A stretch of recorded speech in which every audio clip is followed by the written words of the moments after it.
It's time for the Larry H. Miller Utah Summer Games at Southern Utah University in Cedar City. Register today to participate in the 40th anniversary season of a Utah sports tradition at utahsummergames.org. Participate in over 50 sports around the state. Then plan to join the opening ceremonies Friday, June 5th, presented by State Bank of Southern Utah.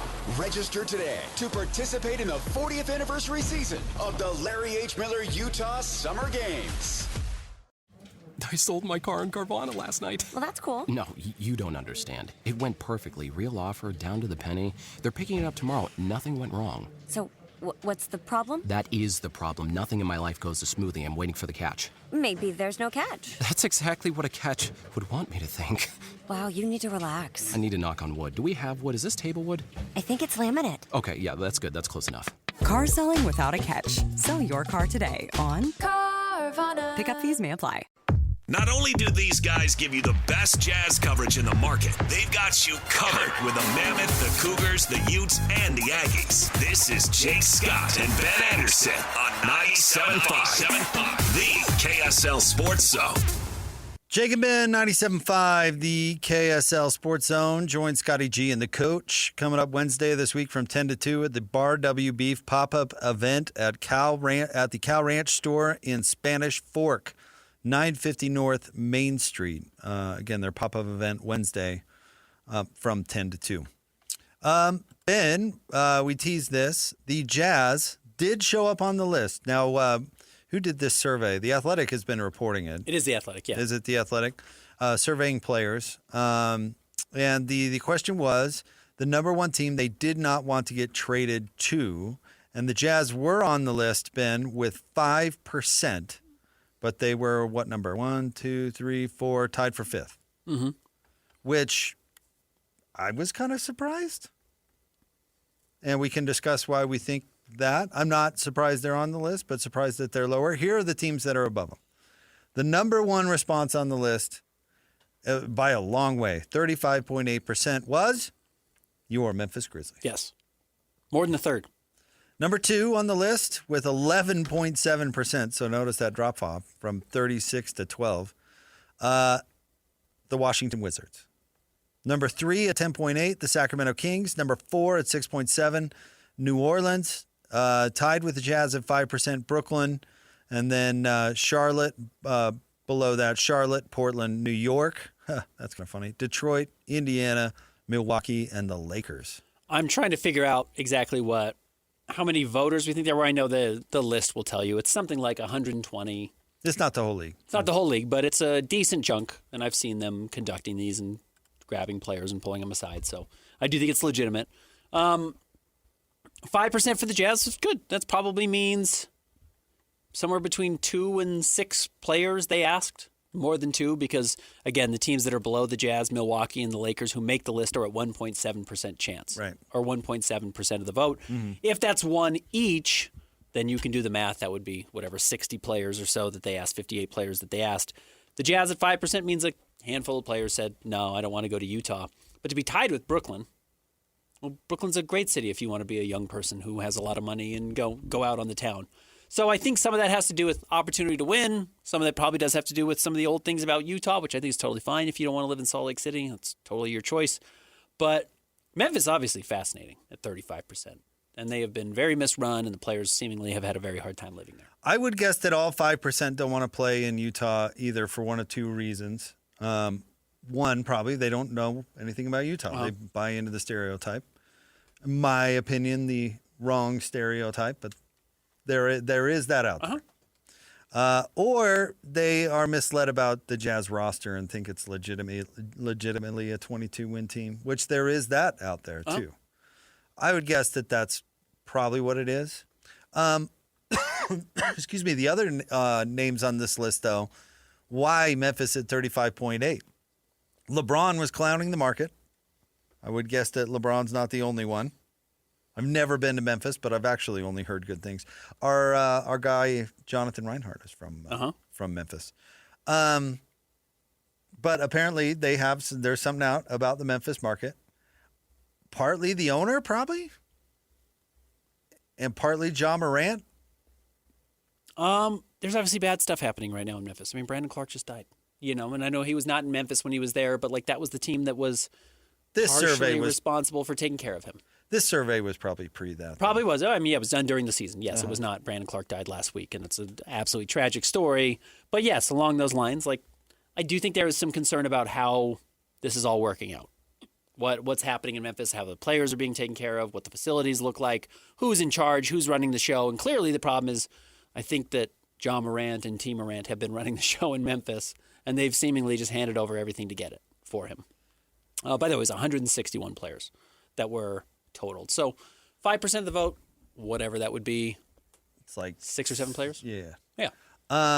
Locke was running to the Snap Talk to rub it in the face of the Wizards, who came in at 11.7. Well, someone on Locked On Wizards was talking about, they were just talking about the draft, and they said nobody wants to go live in Utah because the Wizards have the first pick and the Jazz have the second, and Locke was responding saying like, well, look, this poll says nobody wants to live in Washington either. That was after Locke fired him, right?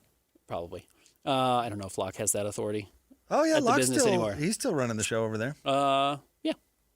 You're probably right. I don't pay attention to what his power is, not power is at Locked On. That's he's still doing good it. for him. But why Washington? Going through the reasons. Is that purely, because they are trying to turn the roster around? Is that purely reputation of the franchise? Well, how many of these teams are playoff teams? Memphis is not. Washington is not. Sacramento is not. New Orleans is not. Brooklyn is not. So Utah is not. Charlotte missed the playoffs. Portland barely made it in as the plan. So you think it's all roster? But then New York's after that? New York is in after that. Detroit, Indiana. Detroit finished with the 1 seed in the East this year. Indiana was in the finals 2 years ago. Milwaukee at 1.7%. Lakers at 1.7%. I think a lot of it at the top has to do with teams that are losing teams. Again, I'm sure there was 7 or whatever number players in this 161 person or player poll said the Jazz. They don't want to live in Utah. Being around the locker room as much as I am, it's the least I've ever felt that. I think that market is becoming less important. The world's just getting so small. I watched a Giannis commercial during the playoff, the national campaign. Who was it? I'm trying to think. Oh, it was a diaper commercial. It was it was Huggies. This kid out there crawling. It was cute. But Milwaukee's not. There's like 5 people that live in Milwaukee. I wonder. Oklahoma City's dominating. It's probably. And listen, we're in Utah with a bad rep. OKC is not on this list. It is not a spectacular market. It's a lousy town. It's just not. Great. No offense. It seems like they take care of their players. I don't want to drag anybody. No, it seems like they take care of their players and you can win. And Shea signed a 5-year extension to stay there. They get a lot out of their guys. They develop you right. So, yeah, I think market is, and I wonder if that's an effect of modern media and your ability to, because your ability to go on Jimmy Kimmel, if you were a Clipper or a Laker, they have a Clipper or a Laker every other day. That used to be the way that you had to market yourself through traditional means. And if you were in LA or New York, then everybody talked about you all the time. That's not true anymore. I'm totally with you. So I wonder if it just means less. I wonder if that number for the Jazz is so low because people can see the NBA players can go, they're putting their roster together. And I'll go to Salt Lake City. I talked to Carlos Boozer. It's not bad. Or whoever. I liked, again, it's so funny. We do get to this point. Like, Darren Peterson is coming into the draft. Cam Boozer's a good example, too. Cam Boozer's 18, Darren's 19. So 9 years ago, Donovan Mitchell gets drafted into Utah. This is 9 years ago. Okay, Cam Boozer was 9 years old watching Darren or Donovan Mitchell's rookie season. How impressionable and dumb were you as a 9-year-old? Being like, he won the dunk contest. He's my favorite player. Like, there actually is some sense of the Jazz are not this old dinosaur team that me as a 40-year-old remembers. Or, that era of basketball players. These players don't remember Darren Williams. They didn't see Darren play. If they did, it was at the very end of his career in Dallas and Cleveland. They don't remember Darren in Utah. That's a distant memory if they even know that that's the story. In fact, I will tell you, and I don't want to say it was off the record. It was just kind of not on a microphone. I was talking to Keontae George about how the Jazz acquired, it was Darren. I was talking to him about the Darren Williams trade and moving Darren and how they got Derek Favors and all this stuff because he's obviously very aware that the Derek Favors trade is the reason why the Jazz were in the position they were with tanking. he didn't really know kind of the dynamics of all of it. And I was explaining to him the dynamics of Darren getting traded and Favors coming in and what Favors was supposed to be. And it's just like, they don't have this strong connection of Utah from that point. It's pretty fresh. It's pretty new. So if you were to tell me that all these 19 to 25-year-olds look at Utah and all they know of it is like, oh, yeah, Donovan was there for a while, and Donovan seems really cool. He's like a good guy. Won the dunk contest there. That was fun. I don't really have any preconceived notions of it now. Utah's in the Big 12. A lot of these kids have come and played in Utah, either in Provo or in Salt Lake City during their college stays, which didn't used to happen as much pre-Pac-12, never happened really pre-Pac-12. If there's a different perspective, I totally would believe that. And on top of it, Ryan Smith has made enormous efforts to put a good foot forward to welcome these players who may have not felt welcome here before. I think that's been true for a long time. Ryan's doing great. Don't get me wrong, but Dennis I Lindsay tried to do remember it. Linda Lucchetti and her operation that she got off the ground over there, really taking care of families and doing. I mean, and going back to, Larry and his relationship with. I think they've tried to put the best foot forward and take care of the players. I totally agree. For a long time. Totally agree. And Ryan's doing that, and he's building the new facility and all that sort of thing. But I just wonder if, priorities have changed, maybe, where it's more about role. Maybe they're getting smarter about it. It's more about role. It's more about fit. It's more about structure. It's more about winning, and it's less about the other stuff. And listen, if you're LeBron James, you're going to pick living on the beach because you can. Yeah. I don't think you ever are going to be able to change that. If Carmelo wants to live in New York, he could pick where he wanted to go. Good for him. I don't know, outside of AJ DiBonsa, maybe who would pick Salt Lake, get Sam Merrill back. As your primary location. Yeah. But honestly, outside of LA, Miami, and New York, what other markets are they going to pick surely for the market? And it's notable that both Brooklyn and New York show up on this list. No, free agents are going to pick San Antonio because they want to play with Wemby. I don't think they're going to pick LA because they don't want to play with Luka. We'll see. The Lakers ended up on this list with 1.7%. As you say, that means they got multiple votes. I'm really curious to see how all of this changes. We were just talking about Darren Peterson's been to Utah. He's been to Utah twice. No, Kansas didn't play at BYU. So he's been here at least once, but he has been here twice. He played A.J. DiBonsa at Highland High School last summer. And then he played at the University of Utah because Kansas did come here. Am I right on that? Maybe they didn't because they didn't play Provo either. But Darren has been to Salt Lake City in his life. AJ's obviously been here. Cam Boozer obviously spent a lot of time here because born here.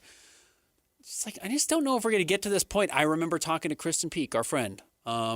Cooper Flagg's family has been here, right? They played here in some high school tournament. Those things you just pass through Utah now, I think, in the circuit a little bit more. I don't think anyone's really all that surprised by what Utah offers when they land here.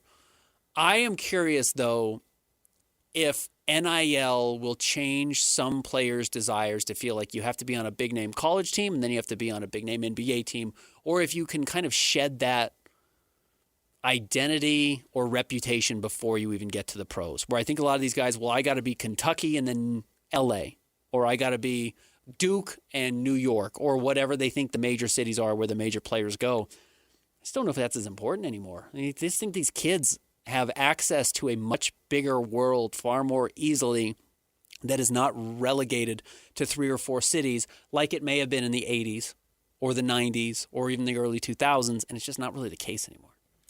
I was thinking, quick side note, because I was listening to Sam Merrill, who was on the station earlier today. Awesome. Yep. He was on with Scotty and the coach. Bountiful Zone. Are there enough that we could do Utah-born basketball players for What You Got Wednesday? We could do 10. Think we could get to 10? We would get to 10. Because the list, we'd be getting real thin. Yeah, we're getting some lousy players. I was trying to rattle 9 and off. 10 are probably a little rough, but we could get to 10. I'd love to do that. Okay. Well, put that on the list. Utah-born basketball players. The list ain't long. No, it's not long. It's 10 players long. Might be 9. It might be 7. Yeah, but we can figure that out. But I was thinking about that. Shout out to Sam Merrill, who had a huge game. Going to the conference finals. He's already won a finals, right? He was on that Milwaukee Bucks team that won a title. He's already got his ring. So, Sam Merrill, he's like a legitimately good player. It's very cool to see how good his career has turned out to be. But no, I told you, being around this Jazz locker room, And you see the postseason comments, not playoffs, but end of season comments from Kevin Love of being like, I didn't want to be in Utah. I didn't know what my career looked like, but it did not involve Salt Lake City. And then I came in, and Will Hardy was great, and the ownership was great. And he talked about, you know how unique it is that the owner knows every player's name? He's like, that's never happened to me anywhere I've been before. That's a real cool opportunity. It's like, I love Salt Lake. And, you know, he's been in Park City. He's got some ties to the area. But Kevin Love comes out and endorses it and kind of realizes, hey, there's something I can be here and I can be a part of something. Being around these young guys, Cody Williams, who's from Arizona, Ace Bailey's from Chattanooga, went to small part of New Jersey for college. I just like, look, that doesn't mean there won't be big city kids that want to play in big markets and big cities. That's always going to be a thing. I think there are kids who are just fine saying, Shea's getting his in Oklahoma City.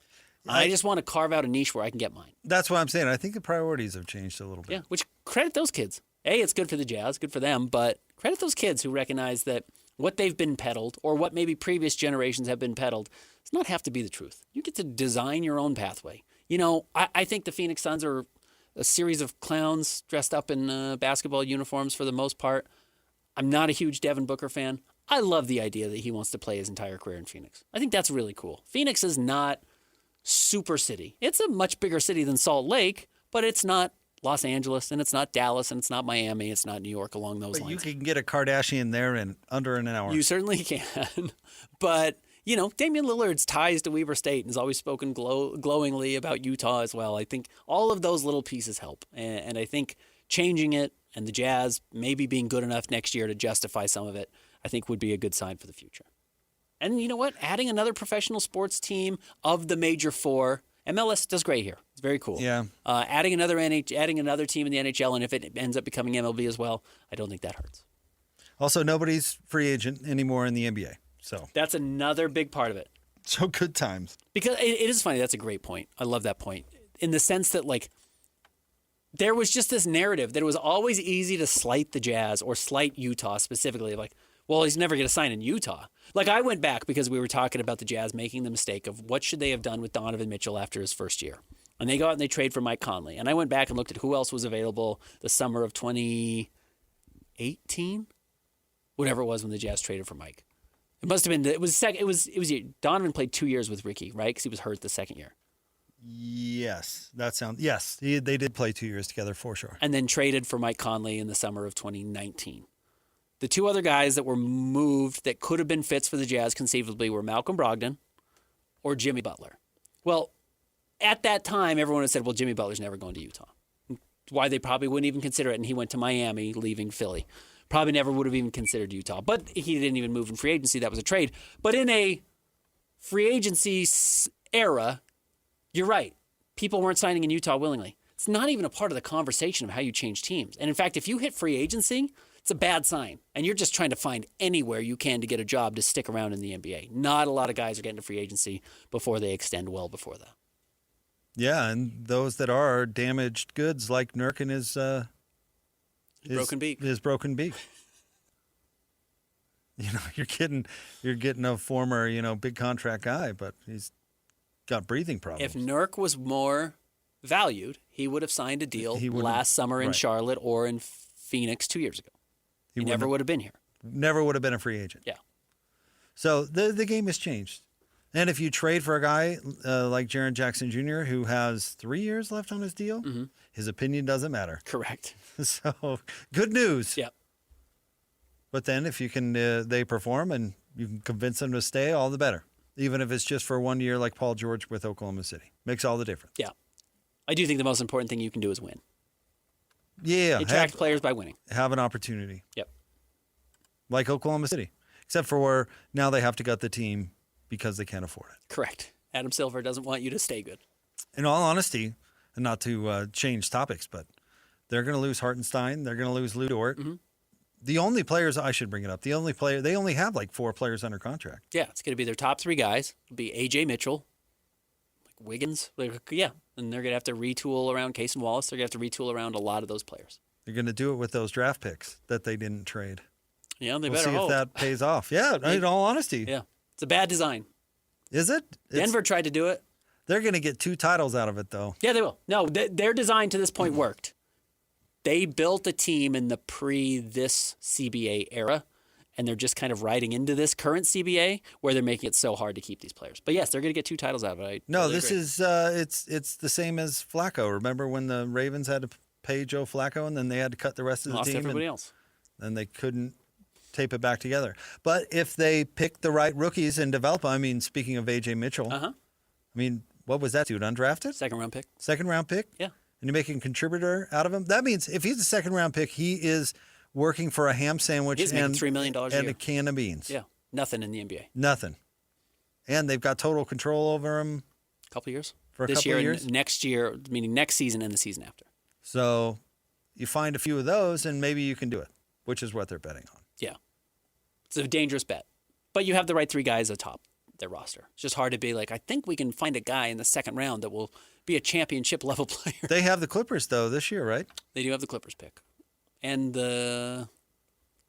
somebody else's pick at 17. Yeah. They've got 13 and 17. Yeah, they've got a hit. You got to hit on one of those 2 guys, probably? Mm-hmm. 2 out of 2 would really be something, but I think you got to hit at least one. And they've done a very good job hitting on their draft picks. That's the thing. Yep, for sure. Stay tuned. We'll have more Jake and Ben coming up next. We'll talk some Eastern Conference Finals at the top of the 5 o'clock hour with Nick Wilson, who was a sports radio host in Cleveland. So stay tuned for that. It's the Jake and Ben Show, 97.5, the KSL Sports Zone. That sound could mean a lot of things. And when something's going wrong at home, the hardest part can be figuring out what the problem actually is. At Thumbtack, you can upload a voice message or a photo, and our AI-powered search will help diagnose your project. Plus, the pros we know have over 14 million 5-star reviews, so you can hire with confidence. Thumbtack, we know homes. Hire the right pro today. Mom, can you tell me a story? Sure. Once upon a time, a mom needed a new car.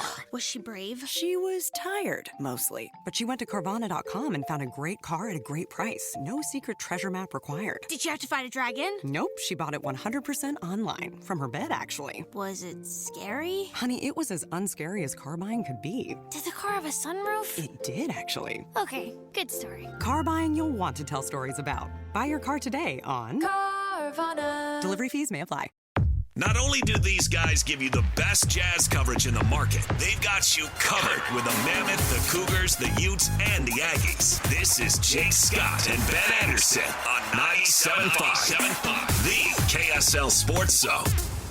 Jake and Ben, 97.5, the KSL Sports Zone. Jake Scott, Ben Anderson.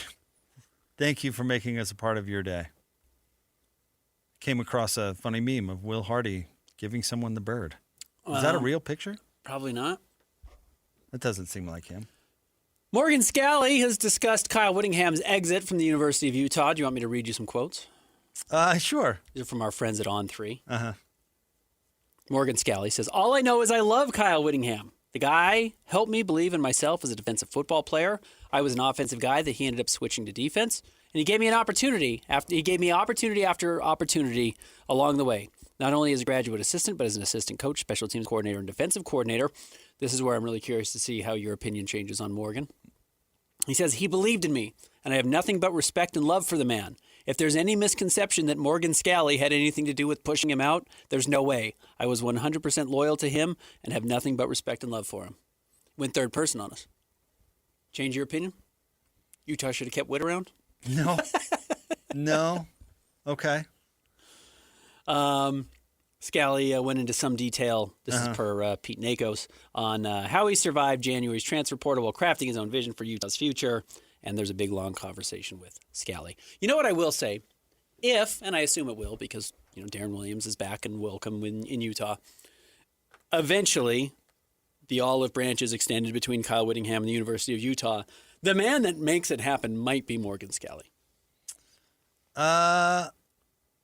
Why? Because Morgan loves the University of Utah, and he loves Kyle Whittingham, and I think he loves them equally. And if Morgan wins at Utah, which I think you and I both think he certainly has the ability to do, if he wins, he becomes the most popular guy, and then people will follow suit. And he's not going to abandon Whitt, and he's not going to abandon Utah. So I think if he says, everyone's good, we're all cool, this was the right move for everybody, I think Utah fans will put their arm back around Kyle Whittingham in retirement. I don't think Whitt will put his arms back around them. You don't think so? I don't. Listen, I don't doubt that Morgan Scalley feels that way. I don't think Kyle Whittingham feels that way. You remember that, and I don't know if we have the audio for this, probably not, but do you remember that press conference like a month ago where the reporter quoted something Jay Hill said, and he thought he was talking about Morgan Scalley? And Whitt's response was basically, you tell Morgan to keep Michigan's name out of his mouth. Yeah. I didn't say that very well, but you get the point. Yeah. Morgan said, what? And he had a bunch of edge. And I don't know how. I believe that Morgan was put in an awkward spot, and I'm sure that he did his best. And I have no doubt. I know Morgan, worked with him closely for a long time. The man certainly has integrity and certainly had love for Kyle Whittingham. There's no doubt about it. But I don't know if Kyle Whittingham feels like Morgan didn't push him out. How much has he even talked about Morgan? Well, that would be left? pretty rough. Now, Morgan Scalley went in third person to say Morgan Scalley didn't have anything to do with Kyle Whittingham leaving. Yeah, if Whitt feels that way, he may feel spurned. And the situation is super nuanced. Do I think that Morgan kicked in Harlan's door and said, give me this job or I'm out? I was happy to be defensive coordinator at Utah. Today I am not. I don't think that happened. I've got to be the head coach. No, I don't think that happened either. I wouldn't surprise me if Morgan at some point with his boss, Mark Harlan, not the announcer, but the athletic director. And Whitt is his boss too. But at some point, I'm sure Morgan expressed some ambition. Mm-hmm. Because I'm sure he really wanted to be someday the head coach at Utah. And I don't know what went into that, but those situations all of a sudden get delicate. Whether Morgan wanted to or not, he was placed in a him or me situation. And I don't know what went into that. I have no idea. But Kyle Whittingham, we know, did not come out feeling real great about things. And whether he deserves it or not, I bet Morgan's wrapped up in that somehow. I might feel better if Morgan was weaselly about it. What do you mean feel better? Like Morgan's approach more. If he were just a slime ball? Yeah, if Morgan was a total dirtbag about it, which everyone I've ever met, you certainly know Morgan way better than I do. I know you've worked with him.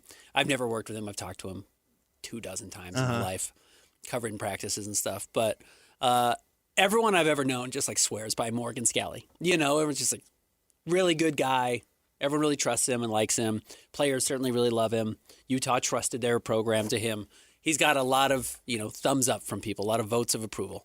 I would love if secretly he was actually just like the slimiest dude and got Whitt fired and now talks in the third person and is just a total high-level college sleazebag the way most of these coaches are at the highest level. Like the total anti-Kalani Sitake. You wish he were Will Wade. Yeah, exactly right. It would be such a funny change of character once he gets the spotlight and the power and the paycheck if he becomes the worst guy. I would like that better for me as a storyline guy. But again, I'm the only guy in town who liked that Mark Harlan kicked the door in after the BYU loss. But I just think the storyline would be fun. Morgan's also, in these circumstances, certainly smart enough to say the right thing, and that's the right thing to say. I don't know about going third person. But, he talked about the players that left for Michigan, and he talked about the coaches that left for Michigan, and he said he doesn't blame Kyle, that Kyle leaned into what he knows, and that was those players and those coaches, and took that to Michigan, which I can't blame the dude for either. That super high road of Morgan Scalley to take, which is good for him. I'm sure he was not pleased when Smith Snowden told him he was leaving. Harlan didn't take the high road. Did not take the high road. Right. The high road was the best. Was really the only way Morgan could go. Because he's just, in all honesty, he's just not a bitter dude. Yeah. He is definitely, I know he can get a little animated on the sidelines, but he's definitely a brighter side of life type of guy, which I think translates well into a coach. And it's really worked for Kalani. Yeah, it really has. And Morgan will play it to his, to his benefit in the coaching world. But Kalani has lost players to Utah, never been spiteful towards them. But Whitt puts chips on. At least not publicly. Whitt puts chips on his shoulder, That's his edge. That's his edge. Yeah. And he holds grudges, and his family is super outspoken about it. And that's him. And we'll see how it goes at Michigan. But I don't think he's rooting for Morgan.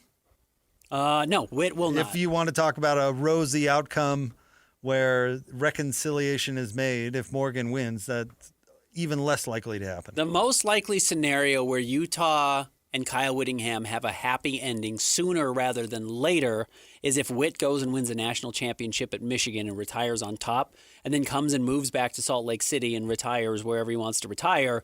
And Morgan has some success, enough to get Utah fans on board to forgive Kyle, which I think is a ludicrous thing to say, but welcome him back into the culture or atmosphere or whatever you want to call it. He comes back like Ronnie Mack and does practices and wears the Ute gear and all that stuff. Whitt's got his national championship ring and can say, look, I made the right choice by moving and stealing all these players. That was the right thing because I wanted a level I never could do. And cute, Morgan, I'm glad you still got this little program I helped build, but I won with Big Blue. This is my team that I won with at Michigan. That's the soonest I could see it happening.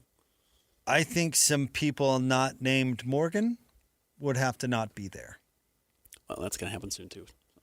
Well, but not just the athletic director. I would guess that there's some hard feelings toward the administration. Yeah, sure, of course. Because the administration could make the athletic director do whatever they want. But I don't get the impression that Mark Harlan, Dr. Chris Hill was on our station for an hour today, live in studio with DJ and PK. Like, I don't think Mark Harlan is planting roots here the way Chris Hill did. Yeah, you're saying he may take another job? Because I do think his fate is linked to Morgan's. I wouldn't even say that's true. Meaning I could see him leaving regardless of what happens with Morgan. Well, if Morgan succeeds and he takes a different job, maybe so. Yeah, but if right. Morgan fails, they'll go out together. I think that's probably fair, for sure. But I think there's an out for Mark Harlan one way or another. Maybe. Yeah. We've seen some ADs at Utah State kind of stay longer than they wanted to. Yeah. But I think there would have to be some changes before Whitt would embrace Utah again. Yeah, I think that's fair. And by the way, I don't know if that's justified or not. In his mind, it is. Mm-hmm. Or so it would seem. I'm sure, Mark Harlan or whoever up at Utah would tell you something different. And Whitt is stubborn, to put it nicely. So I don't know. But Morgan's smart to say those things about Whitt, I'll tell you that. Yes. Morgan will have more success in the Kalani mold than the Whitt mold. Now, I am kind of with you. I'd rather see him go double barrel. And Yosemite so Sam. we're sitting here barbecuing him today right. about harshing Makes on our young show people. easier. Yeah. Yeah, Kalani and Morgan being nice and saying the right thing does not make for better radio. No. Unfortunately. But you know what they could do, which makes for good radio? Good football teams. Go win. Guys, go make the 29-team college football playoff every year. It's going to be easier to talk about the teams.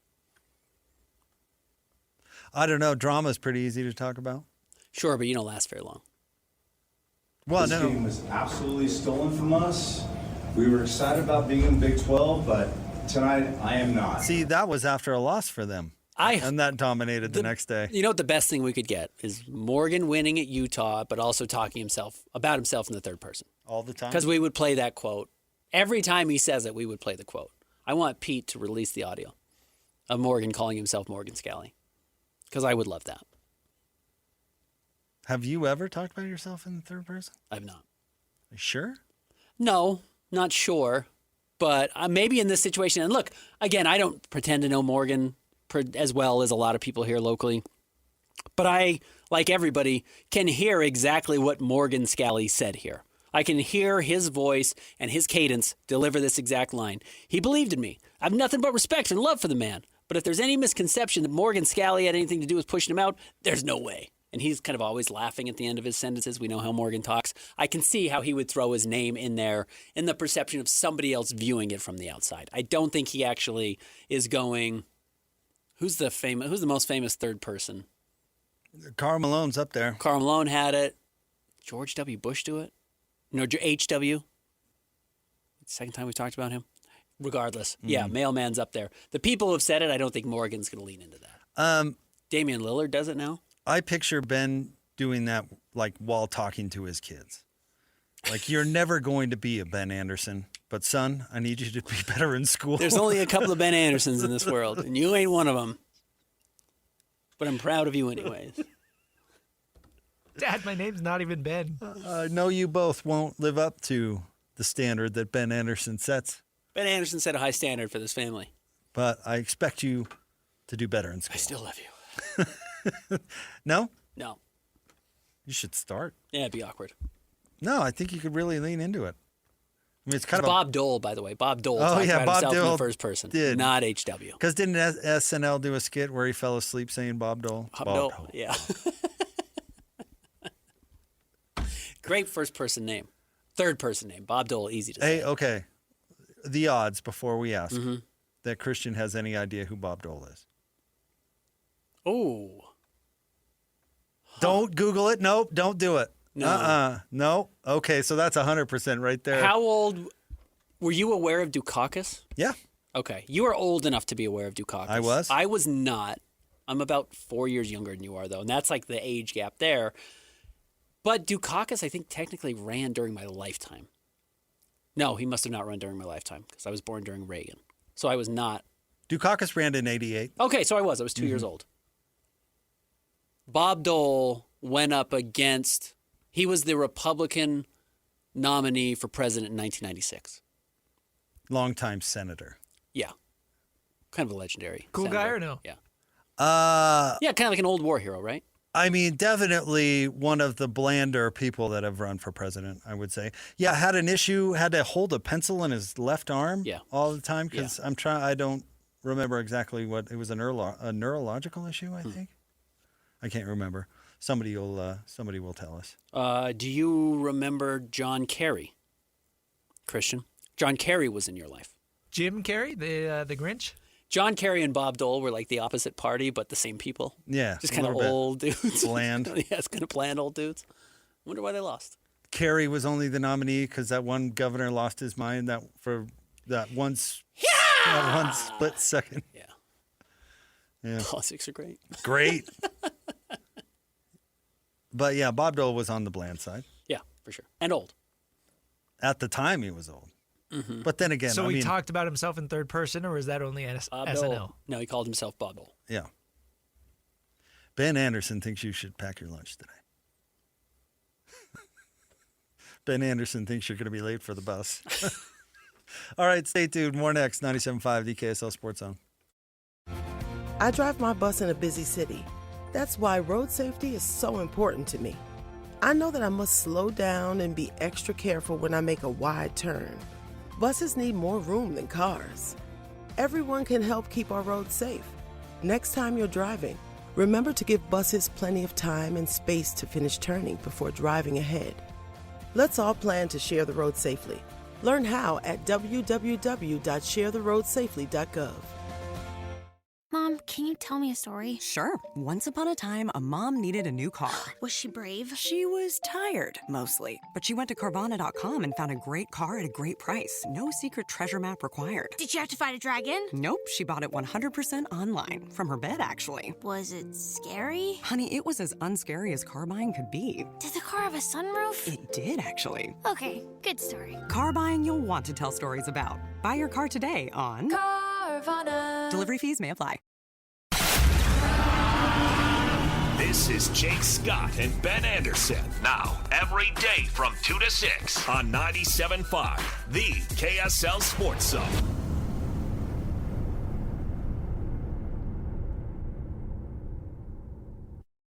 Jake and Ben, 97.5, the KSL Sports Zone.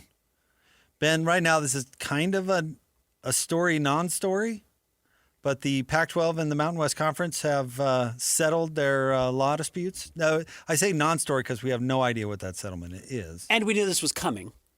It's just kind of the paperwork that needed to be filed before we do find out the resolution here. But a joint statement issued today from the Pac-12 and the Mountain West Conference.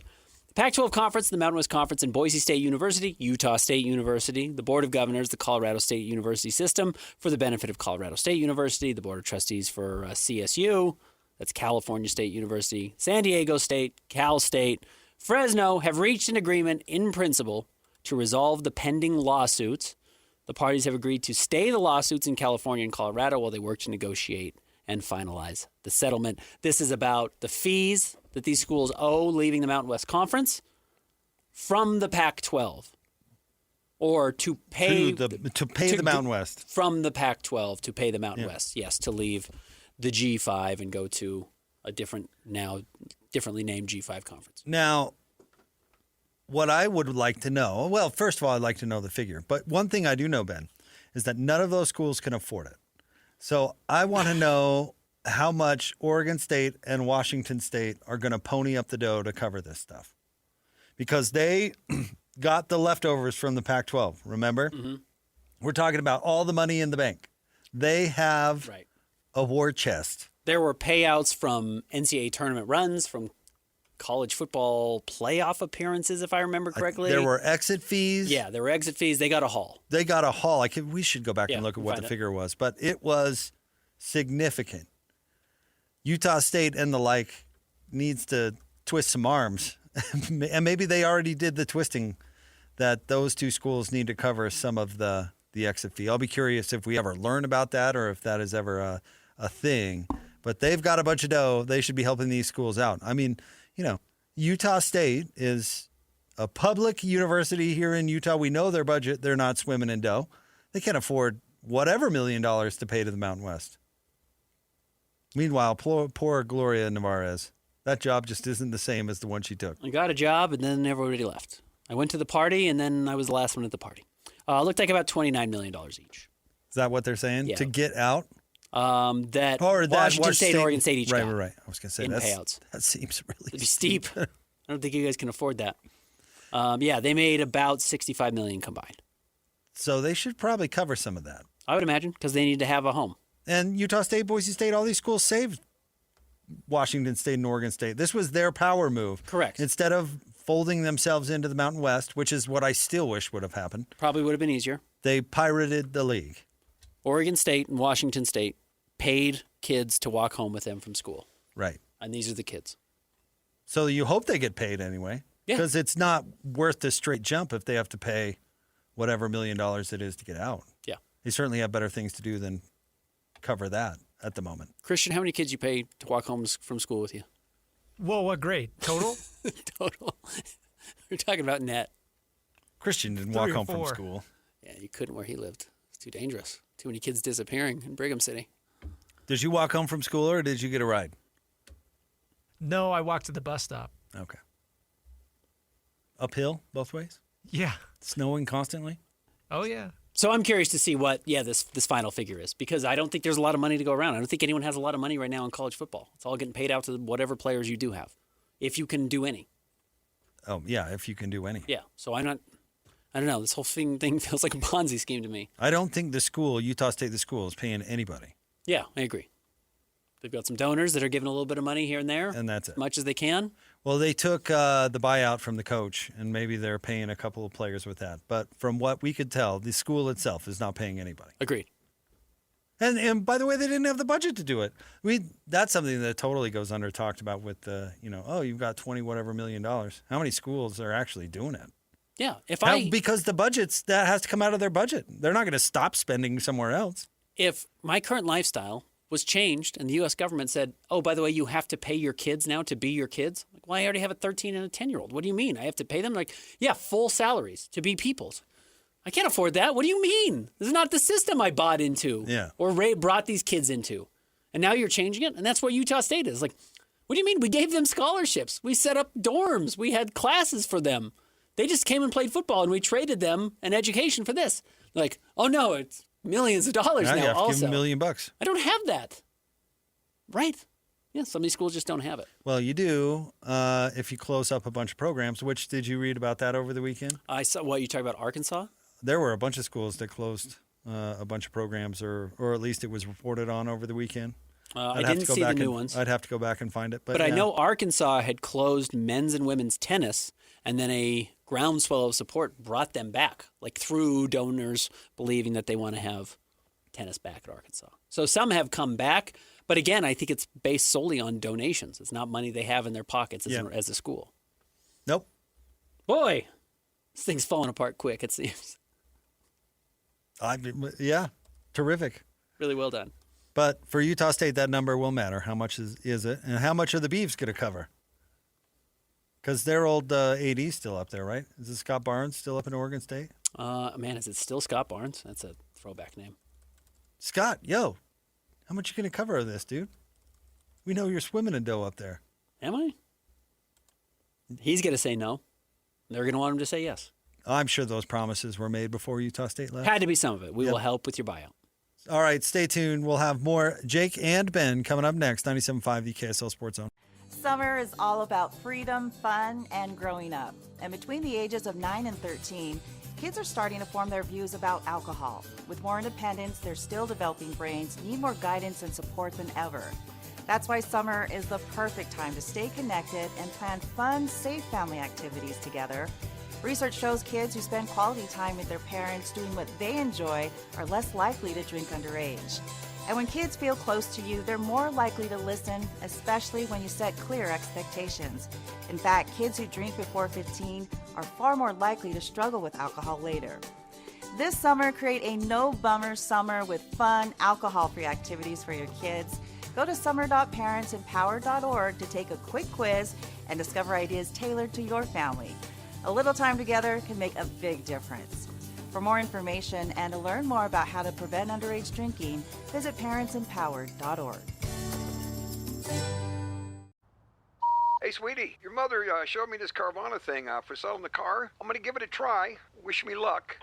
Me again. I put in the license plate. It gave me an offer. Unbelievable. Okay, I accepted the offer. They're picking it up Tuesday from the driveway. I haven't even left my chair. It's done. The car's gone. I'm holding a check. Anyway, Carvana, give it a whirl. Love ya. So good, you'll want to leave a voicemail about it. Sell your car today on Carvana. Pickup fees may apply.